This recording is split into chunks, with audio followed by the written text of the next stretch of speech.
राजनीति के सुपरहिट मुकाबले यानी दिल्ली चुनाव का बच चुका है बिगुल।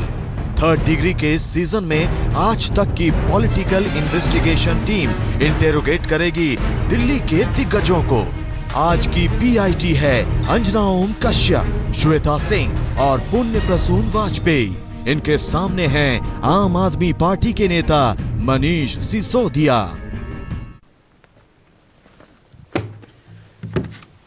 मनीष सिसोदिया जी, आम आदमी पार्टी के सब कुछ या कहें आम आदमी पार्टी को सार्वजनिक तौर पर खड़ा करने वाला शख्स, एक कार्यकर्ता। आप कुछ इस तरीके से इस चुनाव में कूदे हैं जैसे आप आ जाएंगे तो रामराज्य आ जाएगा। गलत है क्या? नहीं, रामराज्य तो नहीं आएगा, पर कुछ तो शुरुआत करनी पड़ेगी। हम पूरे की पूरी सरकार हैं, अगर मैं कहूँ तो गलत दिशा में लेके जा रही हैं। करप्शन, सिक्योरिटी, प्राइस राइज, ये सारे ऐसे इश्यूज़ हैं जो जितनी पॉलिसीज़ बन रही हैं, किसानों को देख लीजिए, व्यापारियों के हिसाब से देख लीजिए, नौकरियों के हिसाब से देख लीजिए, सारी उल्टी दिशा में पॉलिसीज़ बनती हुई बिजली देख लीजिए, पानी देख लीजिए, स्कूल देख लीजिए, स्वास्थ्य देख लीजिए, सब्जियों की कीमत देख लीजिए। आपके तमाम बैनर पोस्टर जो दिल्ली के अलग अलग सड़कों पर चस्पा हैं, उसमें सिर्फ और सिर्फ कुछ ऐसा लग रहा है वाकई रामराज्य आ जाएगा।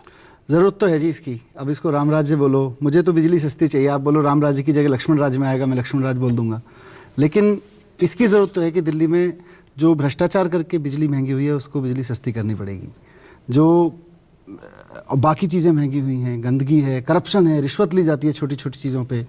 एक फल बेचने वाले, एक जूस बेचने वाले ठेली वाले से 1000 रुपये महीने की रिश्वत ले लेते हैं। तो आज भी आपकी पार्टी के लोग आपको छोड़कर बीजेपी में क्यों जा रहे हैं?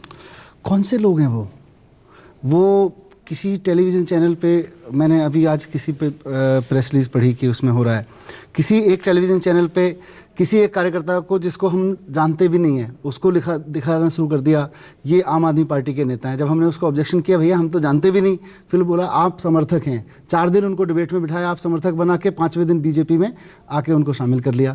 तो इसका मतलब कहीं पीछे से चला आ रहा है, एक चेन चली आ रही है इस घटना की। चलिए, आप अपने आप को आदर्श बताते हैं, कहते नहीं हैं जी, कि बिल्कुल हम आदर्श नहीं है जी, बिल्कुल आदर्श नहीं है। आपने तो कहा है कि दुनिया में, दिल्ली में कम से कम जितनी बुराइयां हैं सबका अंत कर देंगे, सबका हल तो है ना अरविंद केजरीवाल? नहीं, ऐसा नहीं है, बिल्कुल नहीं है। रास्ता दिखाएंगे। हम एक ईमानदारी से सरकार चलाना चाहते हैं, और जिस दिन ईमानदारी से सरकार चलनी शुरू होगी, हम में थोड़ी है कि हम टच करेंगे तो ठीक हो जाएगा। लोग बहुत अच्छे हैं, लोग बहुत अच्छे हैं, पर वो परेशान हैं, भ्रष्टाचार से दुखी है। एक आम व्यापारी रिश्वतखोरी से दुखी है, जूस वाला मैंने कहा रिश्वतखोरी से दुखी है, एक आम माँ अपने बच्चे को एडमिशन कराने जाती है वो दुखी है। अब 30% नर्सरी एडमिशन में रेट्स बढ़ा दिए इन्होंने फीस के, तो ये सारे लोग दुखी हैं। लेकिन आप तो जवाब मोदी जी का दीजिए। हम तो ये कह रहे हैं कि हम ईमानदारी से सरकार चलाएंगे, और ईमानदारी से सरकार हम चला के दिखा सकते हैं। जिस रामलीला मैदान में शपथ लेने के लिए आप गए थे मुख्यमंत्री बनने के बाद, अरविंद जी और आपकी पूरी टीम, उसी रामलीला मैदान से नरेंद्र मोदी ने जितने भी आरोप लगे हैं उसका जवाब दीजिए। कहते हैं धरना मास्टर है, सच है, अनार्किस्ट है, कहा था केजरीवाल साहब ने। जितने भी आरोप उन्होंने लगाए हैं एक एक करके उसका जवाब दीजिए। बिल्कुल, हम धरने करते हैं, और मुझे नहीं लगता कि इस देश में या किसी भी लोकतंत्र में धरना करना गलत है। अगर सरकार की किसी गलत चीज़ से आप सहमत नहीं हो तो धरना करना चाहिए, अगर विरोध करना चाहिए। विरोध से अगर सरकार बात ना सुने तो धरने भी करने चाहिए। और ये तो मोदी जी ने भी धरने किए हैं। तो कौन सा धरना? मोदी जी ने गुजरात में धरना किया था, बस वो एसी में बैठ के किया था, हम जंतर मंतर में बैठ के कर लेते हैं, वहाँ बारिश में बैठ के, ठंड में बैठ के कर लेते हैं। उन्होंने कहा एनार्किस्ट हैं, हमने कहा था कि अगर महिलाओं की सुरक्षा के लिए लड़ना और सड़क पर बैठना एनार्किज्म है तो फिर महिलाओं की सुरक्षा के लिए तो हम लड़ेंगे, चाहे आप हमें एनार्किज्म को, हम भी कहेंगे हम एनार्किस्ट। जो सोमनाथ भारती ने किया वो महिलाओं की सुरक्षा पर कोई सवाल नहीं उठाता है। मुझे लगता है जिसके खिलाफ आप लड़े वही लड़ाई है। मुझे लगता है सोमनाथ भारती जी जिस मुद्दे के लिए लड़ रहे थे, उस गली के लोग उनके पास गए थे। सोमनाथ भारती उनके एमएलए थे। हमारे एमएलए, हमारा मिनिस्टर रात को 2 बजे ये नहीं कहता जी सुबह आना, अगर उसको जरूरत है, लोग उसके पास आते हैं तो वो कहता है चलिए अभी बात करते हैं। वो पुलिस को भी, पुलिस वाले सुन नहीं रहे, पुलिस से कोई पूछा नहीं कि भाई एसीपी साहब क्यों नहीं सुन रहे थे, वो बहाने मार रहे हैं सुबह करेंगे। वहां पे ड्रग रैकेट चल रहा है, सारी गली कह रही है ड्रग रैकेट चल रहा है। महिलाओं के साथ रात के उस वक्त वो करना सही था। कुछ गलत नहीं किया, और सारी रिपोर्ट्स भी आ रही हैं कुछ गलत नहीं हुआ। ये जरूर था कि अगर कहीं कोई ड्रग रैकेट चल रहा है तो पुलिस को इंसिस्ट किया था कि आपको रेड डालनी पड़ेगी वहां पे जाकर, ये जा रहे ड्रग लेके, इनको पकड़िए। बाबू करप्ट, पुलिस करप्ट, एक नेता ईमानदार, सिस्टम कैसे चलेगा? जैसे 49 दिन चला था, 49 दिन में भी बाबू भी वही थे, अफसर भी वही थे, सिर्फ नेता ईमानदार आ गए थे। आप दिल्ली के लोगों से जाके पूछिए, बच्चा कहता है जी उन दौरान रिश्वत बंद हो गई थी। हमारे पास कौन सी जादू की छड़ी थी?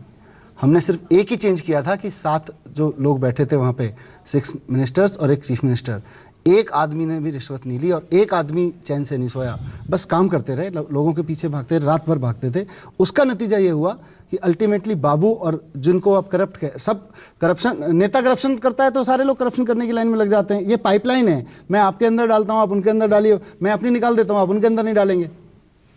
आप लोगों ने जनता दरबार बुलाया था, बहुत सारे लोग आ गए, कल्पना की थी इतनी लोग आएंगे? और उसमें मिलने के लिए बहुत लोग आ गए। आपको याद है वो किस दिन जनता दरबार लगा था? मुझे डेट याद नहीं है।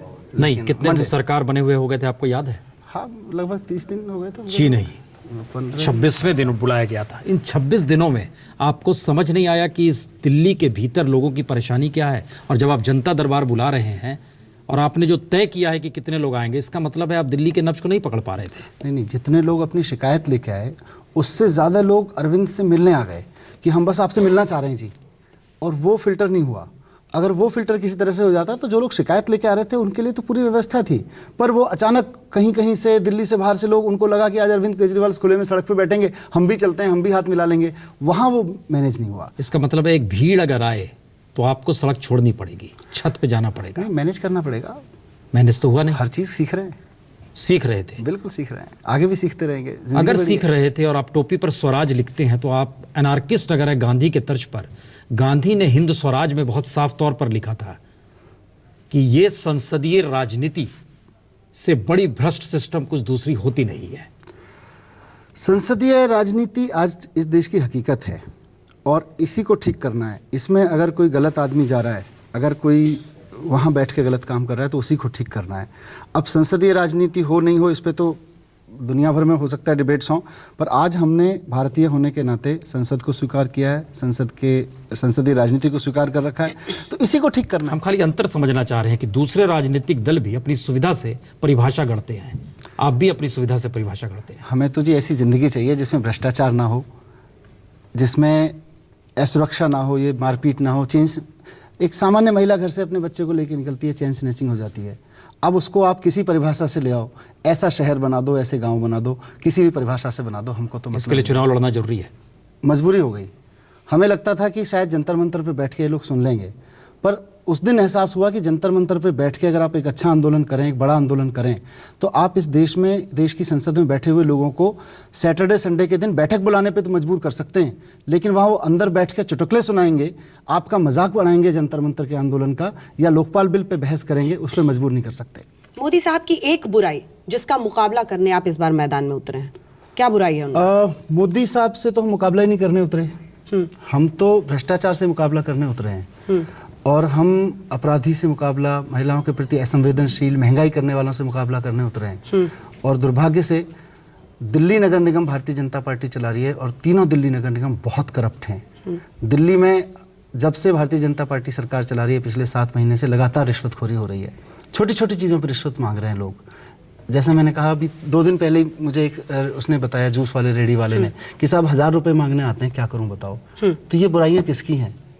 ये तो आप बुराइयों का अंत करने के लिए आए हैं। हम तो इन सारी चीजों, ईमानदार राजनीति आएगी तो। लेकिन जो 2 पार्टियां, जो सवाल इनका था कि 2 पार्टियां हैं और अब पार्टियों में, तमाम पार्टियों में फर्क क्या है? तो फर्क में आप हमेशा ये कहते थे कि हम तो लोकतांत्रिक हैं, लेकिन क्या आपकी पार्टी में किसी भी ऐसे नेता को हिम्मत है कि वो अरविंद केजरीवाल के खिलाफ पार्टी में रहते हुए एक भी शब्द बोल दे? आप सब टूट पड़ते हैं मैदान में। पता नहीं आप नेता किसको कहते हैं, पर यहाँ तो एक सामान्य जो कार्यकर्ता जिसको कहते हैं ना, उसकी भी ये हिम्मत है जो अरविंद केजरीवाल के सामने बैनर लेके खड़ा हो जाता है, केजरीवाल जी ये किया तो ऐसा होगा, और केजरीवाल उनकी बात सुनते हैं, और आप देखिए कि उसके बाद बहुत सारी बातें मानी भी जाती हैं। तो आखिर क्या वजह है कि विनोद कुमार बिन्नी छोड़ गए? आखिर क्या वजह है कि शाजिया इल्मी छोड़कर जाती हैं, बाहर जाकर आंतरिक प्रजातंत्र न होने की बात करती हैं? आखिर क्या वजह है कि शहीद कैप्टन बत्रा, विक्रम बत्रा की मां छोड़कर जाती हैं और सारे जो उंगली उठाते हैं वो इल्जाम एक ही लगाते हैं? आप लोगों को भी इनसे पूछना चाहिए कि आखिर क्या वजह है कि जब टिकट मिला तब आपने ये बात नहीं कही। आपको टिकट मिलने के, जैसे शाजिया जी गई, विनोद कुमार बिन्नी जी गए, और भी जितने लोग गए जिनके आप नाम ले रहे हैं, वैसे तो ऐसे ही 2-4 लोग ही हैं। जब ये जाते हैं 5 महीने 6 महीने, जब ये आए थे तब इनको लोकतंत्र लगता था, जब टिकट दिया गया तब लोकतंत्र लगता था, फिर मंत्री नहीं बनाया गया तो लोकतंत्र नहीं हुआ। ये तो ठीक नहीं है। आप लोगों ने स्पीकर जिसे बनाया था उसने भी छोड़ दिया ना? हाँ बिल्कुल। वो क्यों छोड़ गया? देखिए, टिकट और पद के लिए जो प्रेम में आए, हम तो दूर से ही नमस्ता करना चाहेंगे। गलती से कोई आ जाए तो जिस दिन वो बता देगा। पद भी दे दिया, विधायक भी बन गया, फिर भी छोड़ गया। बिल्कुल बिल्कुल। क्यों छोड़ गया? फिर उनको लगा कि इस बार टिकट नहीं मिलेगा तो उन्होंने छोड़ दिया। बहुत अच्छा किया, बहुत अच्छा किया, मना कर दिया गया था उनको। कई लोगों को ऐसा लगता है, मैं उस सवाल पे वापस लौट रही हूँ, वो इसलिए कि अरविंद केजरीवाल से लोगों को दिक्कत है, कई लोगों को परेशानी है। उनका कहना है कि सबकी बात नहीं सुनते, वो हर किसी की बात अपने मन की जो सोच लेते हैं वही करते हैं। मनीष सिसोदिया क्यों नहीं? जितना आप जमीन पर काम कर रहे हैं, आपने जिस तरह की मेहनत की, अगर वाकई लोगों को तकलीफ है, उनकी लीडरशिप उनको नहीं पसंद आ रही, तो मनीष सिसोदिया का नाम आगे क्यों? जैसे वहां सिर्फ और सिर्फ मोदी हैं, जैसे मुद्दा मोदी, चेहरा मोदी, वैसे यहाँ पर भी वही हो गया आपकी पार्टी में। आप मतलब केजरीवाल, तो कितने लोगों को पसंद नहीं आ रही? सबको पसंद आ रही है। अगर आप, मैंने कहा 5 नाम बता दो जिनको पसंद नहीं आ रही और जो पार्टी में अहम भूमिका निभा रहे हो, ऐसे 5 नाम बता दीजिए आज इस प्रोग्राम में आप। तब अहम लोग बोलेंगे तभी हटाए। मैं वही पूछ रहा हूँ। जिसने कहा वो तो छोड़ गया, वो छोड़ने पर मजबूर हो गया, तो दोबारा कौन? ऐसे 5 नाम बता दो ना जो छोड़ गए। 3 नाम तो मैंने ही ले लिए। चौथा 5वां बताइए। एक स्पीकर साहब थे, कोई एक अश्वनी करके लड़का था। मैं वही तो कह रहा हूँ, ये कौन लोग थे? अश्विनी कुमार पार्टी में क्या करते थे हमें भी नहीं पता। ये आप लोग उसको भारतीय जनता पार्टी अहम कौन होगा? क्या योगेंद्र यादव अहम होंगे? क्या मनीष सिसोदिया अहम होंगे? आज सुबह जब मैं 7 बजे उठा, मेरे साथ में पार्क में मॉर्निंग वॉक करने वाला जो वॉलंटियर है, जो चलता है कि जी मैं भी आपके साथ चलूंगा, वो अहम है। लेकिन पता तो हो, जो आदमी आया, हमको उसको पहले से प्रॉब्लम है कि ये प्रॉब्लमेटिक दिख रहा है, इसको पद चाहिए, आया जी मुझे कोई बड़ा पद दोगे तो मैं पार्टी में काम करूंगा कुछ, वो अचानक जाके कहने लगता है साहब पार्टी में लोकतंत्र नहीं है। अरे पार्टी में काम तो करो, जो काम कर रहे हैं उनके लिए प्रॉब्लम नहीं है। स्वाभाविक रूप से एक ही व्यक्ति क्यों इतना बड़ा बन जाता है? हम इस पर सवाल बुनियादी खड़ा कर रहे हैं। स्वाभाविक रूप से क्यों ये मान लिया जाता है कि अरविंद केजरीवाल ही मुख्यमंत्री के उम्मीदवार होंगे? आप में ऐसा क्या है जो नहीं है जो उनमें है? वो तो कोई भी हो सकता है मुख्यमंत्री। तो एक पार्टी, एक व्यक्ति का कब्जा है ना, वही सभी पार्टियों में जो है वही आप भी हो गए। सब में वही है जो अरविंद केजरीवाल में है, लेकिन हम सब लोगों ने माना है कि अरविंद केजरीवाल को एक लीडर के रूप, और अरविंद केजरीवाल आज इस देश की राजनीति का सबसे क्रेडिबल चेहरा है, ये मैं दावे के साथ कहना चाहता हूँ। एक बार फिर से याद दिला दूं, कसम खाई थी उन्होंने बच्चों के सबके सामने कुछ। हाँ, लेकिन उन्होंने 1 रुपए की क्रेडिबिलिटी ऐसे बातों से बनती है? नहीं, इस बात से बनती है कि जिस दिन अरविंद केजरीवाल सत्ता में आए और आज तक एक भी बेईमानी नहीं कही। क्या बातों से पलटना बेईमानी नहीं होता? कौन सी बात से पलट गए? मसलन ये कि मैं जेल जा रहा हूं, बेल नहीं लूंगा, बॉन्ड भरने के लिए मेरे पास पैसे नहीं। हाँ, बहुत सारी चीजें होती हैं। आज आपने आंदोलन किया, आपको वापस लेना पड़ता है, तो गांधी जी भी लेते थे, दुनिया के सारे आंदोलनकारी ये करते हैं। जो भी आंदोलन होता है, आज आपकी गांधी जी की लड़ाई नहीं, आज एक विदेशी सत्ता से थी। आज देखिए, गांधी जी की लड़ाई भी बुराई से थी, लूट खसोट से थी, ये लड़ाई भी लूट खसोट से ही चल रही है। रूलर कौन है वो अलग अलग वेरी करता है। मैं ये कह रहा हूँ कि आज हम जो कदम उठाते हैं वो आज की परिस्थितियों के हिसाब से है, कल हम जो कदम उठाएंगे उसकी परिस्थितियों को देख कर रहेंगे। आज लगता है कि जाना चाहिए, जाएंगे, कल को लगता है कि बाहर स्थिति ऐसी है, वहाँ पर हम कोई सिद्धांत थोड़े ही, किसी ने किताब लिख दिया, आप जेल चले गए तो उसके हिसाब से वापस मत निकलना, साहब उस किताब में लिखा हुआ है। ये तो आप लोग टीवी पे बहुत दिखाते रहते हैं कौन कौन करप्ट है, कितने सारे। हमें याद आ रहा है कि अगर नेताओं के बारे में आप लोगों ने दिखाया है। अगर आप चले जाइए अक्टूबर 2013 में शीला दीक्षित करप्ट थी, मनमोहन सिंह सरकार के 15 कैबिनेट मिनिस्टर करप्ट थे। आप लोगों ने बड़ी लिस्ट लगाई थी जंतर मंतर पे पेंशन किया था। अब जब आप दोबारा चुनाव मैदान में उतरे हैं तो अब कोई करप्ट नहीं बचा, कोई जरूरत नहीं है किसी के खिलाफ खड़े होने की, सब ईमानदार है। नहीं, आप लोग वो सारी चीजें कहाँ से आई थी हमारे पास? कुछ राइट टू इन्फॉर्मेशन से मिली, कुछ मीडिया में चली। आप लोग भी आजकल नहीं बताते कि कौन सा मंत्री क्या करप्शन कर रहा है। आप भी बताना शुरू करिए, हो सकता है और चीजें निकलें। गडकरी जी का नाम आप लोगों ने तब लिया था। बिल्कुल, गडकरी जी के बारे में हम अभी भी बोलते हैं, केस चल रहा है कोर्ट में। इस सरकार में अभी कोई मामला नहीं आया है, लेकिन ये भी एक सच्चाई है। तो जिस भ्रष्टाचार की नींव पर आप पिछली बार चमके आया था, नहीं, जो आया था, ये सरकार बहुत बड़े दावे करके आई थी कि साहब हम बहुत हो गया भ्रष्टाचार, अब की बार लाओ मोदी सरकार, लोग ले आए 282 सांसद देके। लेकिन आज देश की राजधानी में भी रिश्वत बंद नहीं हुई है। भ्रष्टाचार सिर्फ ये थोड़ी। दूसरा, संजीव चतुर्वेदी जैसे ईमानदार अफसर को हटा के इन्होंने बता दिया कि हम ईमानदार, और नड्डा साहब को ले आए जिनके ऊपर वो सारी जांच चल रही है। आपने पहला नाम लिया नड्डा साहब, इसीलिए मैं कह रहा हूँ ना, ये तो हम उठाते रहे हैं। नहीं, हम यही कह रहे हैं कि आप ईमानदार हैं तो इस दौर में भ्रष्ट कौन है? आप क्यों नहीं बोल पा रहे हैं? हम तो बोलते हैं जहां जहां बेईमानी हो रही है बोलते हैं, पर प्रॉब्लम अब ये हो गई है कि आपने कहा अगर आप लोग ईमानदार रहेंगे तो सिस्टम ईमानदार हो जाएगा। हाँ। तो अगर नेता ईमानदार है इस दौर में और आप भी नाम नहीं ले पा रहे हैं तो सिस्टम ईमानदार हो जाएगा। नहीं, नेता कहाँ ईमानदार है, इसीलिए मैं कह रहा हूँ ना, हर्षवर्धन जी जिनको दिल्ली में एक ईमानदार चेहरे के रूप में पेश किया गया था और हमें भी लगता था ईमानदारी से काम करेंगे, स्वास्थ्य मंत्री बने तो ईमानदारी से काम करेंगे, उन्होंने सबसे पहला काम यही किया कि एम्स में दवाई घोटाले से लेकर तमाम तरह की घोटाले की जांच कर रहे अफसर को सबसे पहले उन्होंने शंट किया, बोले यहाँ ईमानदार अफसरी की नहीं चलेगी। क्यों नहीं चलेगी? क्योंकि वो कांग्रेस और बीजेपी के नेताओं की ईमानदारी की बेईमानी की जांच कर रहे थे। तो ये तो कहीं ना कहीं पकड़ में आ रही है ना चीजें, धीरे धीरे और निकल के आएंगी। मनीष, एक बहुत बड़ा दायरा था, लोकपाल, जन लोकपाल, सीबीआई, बहुत बड़े थे, करप्शन, किस प्राइम मिनिस्टर को आना चाहिए दायरे में, बहुत बड़े इशू थे। आज आप किसकी बात कर रहे हैं? गली में पानी है, नहीं है, सब्जी की कीमत क्या है, नहीं है।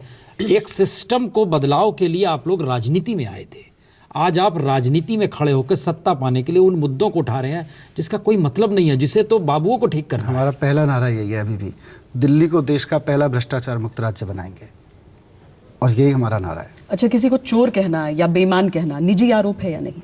अगर चोर है तो चोर को तो चोर कहना चाहिए, चोर को चोर नहीं कहना कायरता है। कौन है चोर? अरविंद केजरीवाल ने अपनी तरफ से जब नरेंद्र मोदी ने उन पर तमाम आरोप लगाए, उन्होंने कहा मैंने कभी किसी पर निजी आरोप नहीं लगाए।